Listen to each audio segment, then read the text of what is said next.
Halo semua, perkenalkan nama aku Haskia Kailani Koirunisa dengan NIM 2309239. Aku dari Prodi Keperawatan Universitas Pendidikan Indonesia.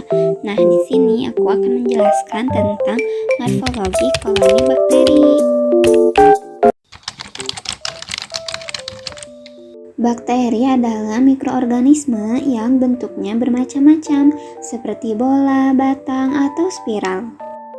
Bakteri tidak memiliki membran inti sel, sehingga termasuk dalam domain prokariota.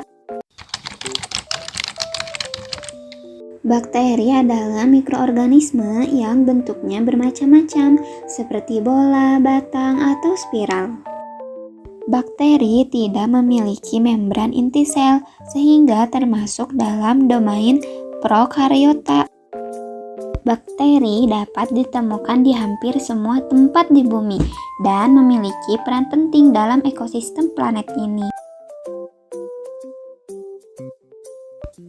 Berdasarkan bentuk bakteri, yang pertama ada kokus atau bulat, dan yang kedua ada basil atau batang, dan yang ketiga ada spiral. Macam-macam kokus. Yang pertama ada monokokus, sel kokus tunggal yang berdiri sendiri. Yang kedua ada diplokokus, dua sel kokus yang berpasangan. Dan yang ketiga ada staphylococcus, gerombolan atau kluster sel kokus yang menyerupai segerombol anggur. Yang ketiga ada streptococcus, rantai panjang sel-sel kokus.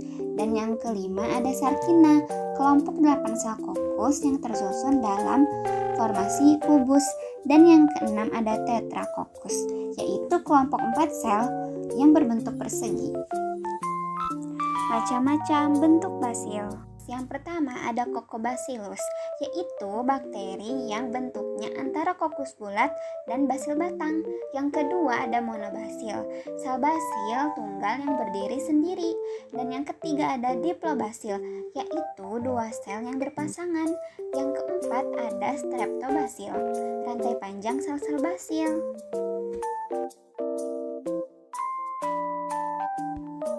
Yang terakhir ada macam-macam bentuk spiral. Yang pertama itu ada Spirillum, yaitu bakteri ini memiliki bentuk spiral yang kaku. Yang kedua ada Spirochaetes, yaitu bakteri ini memiliki bentuk spiral yang lebih fleksibel dan seringkali sangat panjang dan tipis. Yang ketiga ada Vibrio, bakteri ini memiliki bentuk koma atau bentuk spiral pendek dan tegar. Halo semuanya, perkenalkan nama saya Rudi Sopian dengan NIM 2312145 dari Prodi Keperawatan. Di sini saya akan menjelaskan tentang pembiakan pertumbuhan bakteri dan medianya. Selamat menyaksikan. Apa sih itu pembiakan pertumbuhan bakteri? Pembiakan bakteri adalah proses memperbanyak jumlah bakteri dalam kondisi yang terkontrol. Langkah-langkah umum dalam pembiakan bakteri meliputi isolasi. Bakteri isolasi dari sampel mengandung mikroorganisme. Teknik isolasi yang sering digunakan termasuk teknik strike flat, spread flat, dan for flat. Selanjutnya ada inokulasi. Bakteri dipindahkan ke media pertumbuhan yang sesuai menggunakan alat steril seperti lob inokulasi. Ini biasanya dilakukan di bawah kondisi aseptik untuk menghindari kontaminasi. Selanjutnya ada inkubasi. Media yang telah diinokulasi kemudian diinkubasi pada suhu yang sesuai untuk pertumbuhan bakteri tertentu. Suhu inkubasi biasanya berkisar antara 25 derajat Celcius hingga 37 derajat Celcius tergantung pada jenis bakteri yang dibiarkan. Selanjutnya ada pemantauan pertumbuhan. Pemantauan pertumbuhan bakteri dipantau secara berkala. Ini bisa dilakukan dengan mengamati perubahan visual pada media atau menggunakan teknik seperti penghitungan koloni, pengukuran optikal densitas, atau analisis molekuler. Selanjutnya apa sih itu media pertumbuhan bakteri? Baik teman-teman, media pertumbuhan adalah substrat yang digunakan untuk menumbuhkan bakteri. Media ini menyediakan semua nutrisi yang diperlukan bakteri untuk berkembang biak. Berikut adalah jenis-jenis pertumbuhan bakteri. Media umum, General Purpose Media, Nutrition Agar NA digunakan untuk menumbuhkan berbagai jenis bakteri yang tidak memerlukan nutrisi khusus. Selanjutnya ada Triptik Soy Agar TSE. Media serbaguna lainnya yang sering digunakan di laboratorium mikrobiologi. Selanjutnya ada media selektif atau selektif media. Mengandung agen yang menghambat pertumbuhan mikroorganisme tertentu dan mendukung pertumbuhan mikroorganisme lain. Contohnya, Makokai agar selektif untuk bakteri gram sampai negatif dan menghambat bakteri gram positif. Selanjutnya ada mannitol salt agar atau disebut juga MSE, selektif untuk bakteri Staphylococcus karena tingginya konsentrasi garam. Selanjutnya ada media diferensial, difference media, mengandung indikator yang memungkinkan perbedaan antara jenis mikroorganisme berdasarkan karakteristik metabolisme. Contohnya adalah blood agar memungkinkan pengamatan hemolisis, penghancuran sel darah merah yang dilakukan oleh bakteri. Selanjutnya ada eosin methylene blue atau IMB agar memungkinkan diferensiasi antara bakteri berdasarkan kemampuan memfermentasi laktosa. Selanjutnya ada media pengayaan enrichment media, digunakan untuk memperbanyak jumlah bakteri tertentu dari sampel yang mengandung banyak jenis materi. Contohnya adalah Salinity F broth digunakan untuk memperkaya. Selanjutnya ada Salmonella spp dari sampel feses. Selanjutnya ada media spesifik, special purpose media disesuaikan untuk bakteri tertentu dengan kebutuhan nutrisi spesifik. Contohnya Laustenjansen medium digunakan untuk menumbuhkan Mycobacterium tuberculosis. Baik, adakah pertimbangan menggunakan media? Mari kita bahas ya teman-teman. Pertimbangan dalam penggunaan media, pemilihan media penumbuhan bakteri tergantung pada beberapa faktor. Faktornya adalah jenis bakteri. Jenis bakteri adalah memahami spesies bakteri dan kebutuhan nutrisinya adalah kunci untuk memilih media yang tepat. Selanjutnya ada tujuan penelitian. Tujuan penelitian media yang dipilih harus sesuai dengan tujuan penelitian. Apakah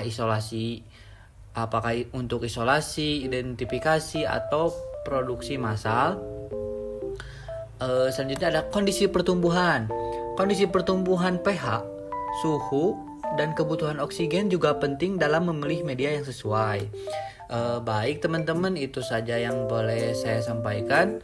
Kesimpulannya adalah pembiakan bakteri melibatkan proses yang terkontrol, mulai dari sterilisasi alat dan media, inokulasi, inkubasi, hingga pemantauan pertumbuhan. Pemilihan media pertumbuhan yang tepat adalah krusial untuk keberhasilan pembiakan bakteri yang tergantung pada jenis bakteri dan tujuan penelitian. Media pertumbuhan bakteri dapat berupa media umum, selektif, diferensial, pengayaan, atau spesifik, masing-masing dengan karakteristik dan fungsi tertentu. Baik, itu saja dari saya. Wassalamualaikum warahmatullahi wabarakatuh. Halo semuanya, perkenalkan nama aku Sito dengan NIM 23033743 Program Studi S1 Keperawatan Universitas Pendidikan Indonesia. Di sini aku bakal menjelaskan tentang morfologi jamur. Nah, selanjutnya kita ngebahas tentang jamur. Jamur adalah organisme kecil, umumnya mikroskopis, eukariotik berupa filamen atau bening yang bercabang dan juga menghasilkan spora, tidak mempunyai klorofil, dan mempunyai dinding sel yang mengandung kitin, selulosa, ataupun keduanya. Nah, selanjutnya kita masuk ke biologi jamur. Jamur ini sama dengan fungus atau tunggal dan sama dengan fungi atau jama. Mempunyai banyak jenis seperti ragi, lalu jamur benang, lalu adarus, dan lain sebagainya.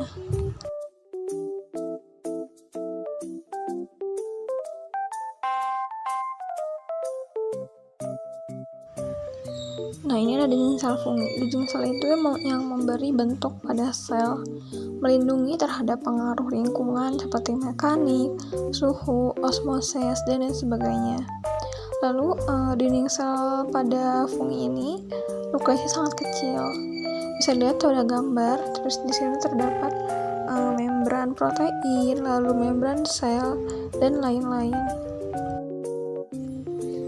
Selanjutnya, kita masuk ke perkembangbiakan atau reproduksi dari jamur. Jamur itu dapat berkembang biak secara aseksual dan seksual. Secara aseksual itu yaitu dengan cara mitosis atau membelah diri. Sedangkan perkembangbiakan secara seksual terjadi ketika persatuan elemen jantan dan betina. Saya Yohana Cecilia Tita Asmara dengan NIM 2306225. Produksi jamur terbagi menjadi dua jenis, yaitu uniseluler dan multiseluler.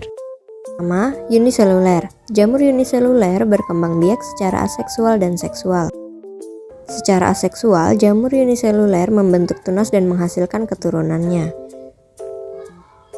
Tunas tersebut akan melepaskan diri dari induknya lalu akan menjadi individu baru yang mirip dengan induknya.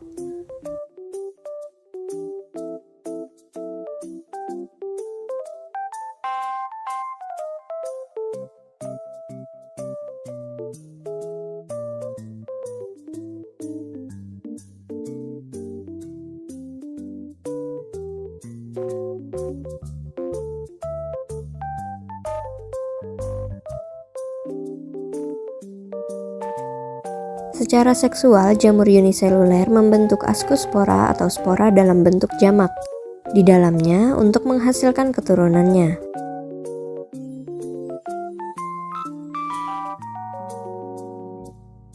Yang kedua yaitu multiseluler.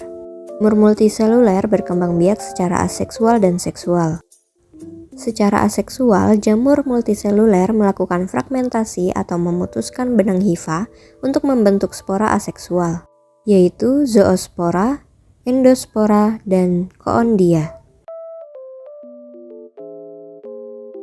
Secara seksual, melalui peleburan antara inti jantan betina, terbentuk spora ascus atau spora basidium. Berikut ini adalah media pembiakan pertumbuhan jamur. SDA adalah media umum untuk pertumbuhan berbagai jamur dan ragi, terutama yang berasal dari sampel klinis. PDA digunakan untuk pertumbuhan jamur dari tanaman atau lingkungan. CMA digunakan untuk identifikasi dan pemeliharaan berbagai jenis jamur, terutama untuk penelitian morfologi.